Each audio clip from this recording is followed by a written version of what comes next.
এই তিনটি কথা সবাই আজকের এজেন্ডা হিসেবে নিতে হবে। এক নম্বর হচ্ছে আস্তার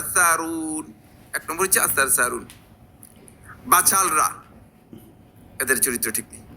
রাসূলুল্লাহ সাল্লাল্লাহু আলাইহি ওয়াসাল্লাম তাদেরকে পছন্দ করেন নাই। অতি কথা বলবেন না, কথা যত কম বলতে পারেন।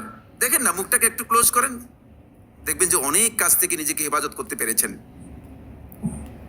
কথা বলার নাম পাণ্ডিত্য নয়, কথা বলার নাম বুজুর্গি নয়। কথা বুঝতে পেরেছেন? কথা না বলার নাম হচ্ছে বুজুর্গি। প্রয়োজন হলে কথা বলবেন, এর অতিরিক্ত কথা বলবেন না। এই জন্য রাসূল সাল্লাল্লাহু আলাইহি ওয়াসাল্লাম আস-সারসারুন, তাদেরকে রাসূলুল্লাহ সাল্লাল্লাহু আলাইহি ওয়াসাল্লাম পছন্দ করেছেন। এরপরে 2 নম্বর হচ্ছে আল মুতাফাইহিকুন। মুতাফাইহিকুন হচ্ছে যারা কোনো কাজে অপ্রয়োজনীয় অনুসন্ধান করার চেষ্টা করে। আপনার কাজ নয় যেটা, সে কাজের মধ্যে অনুসন্ধানী হওয়ার কোনো দরকার নেই। একজনের পিছনে লেগে যাওয়ার দায়িত্ব আপনার নয়। আমাদের অনেকেই দেখা যায় যে তার দায়িত্বের মধ্যে পড়ে না, তার সাথে সম্পৃক্ত নয় এমন বিষয়ের মধ্যে নিজে কি করেন, কোনো কারণে প্রবেশ করে যান। এটা রাসূলুল্লাহ সাল্লাল্লাহু আলাইহি ওয়াসাল্লাম অপছন্দ করেছেন।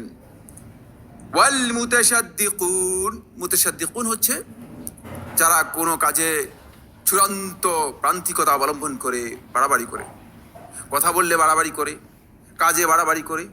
খবরদার, বাড়াবাড়ি করার কিচ্ছু নেই।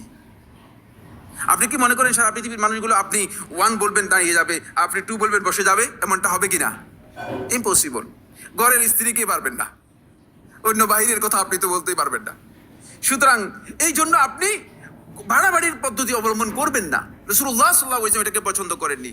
এটা আমরা বললাম 2 নম্বর পয়েন্টে।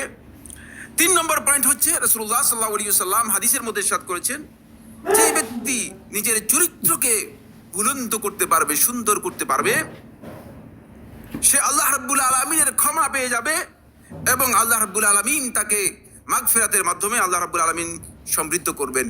আল্লাহ তাআলার ক্ষমা তার জন্য নির্ধারিত অবধারিত হয়ে যাবে।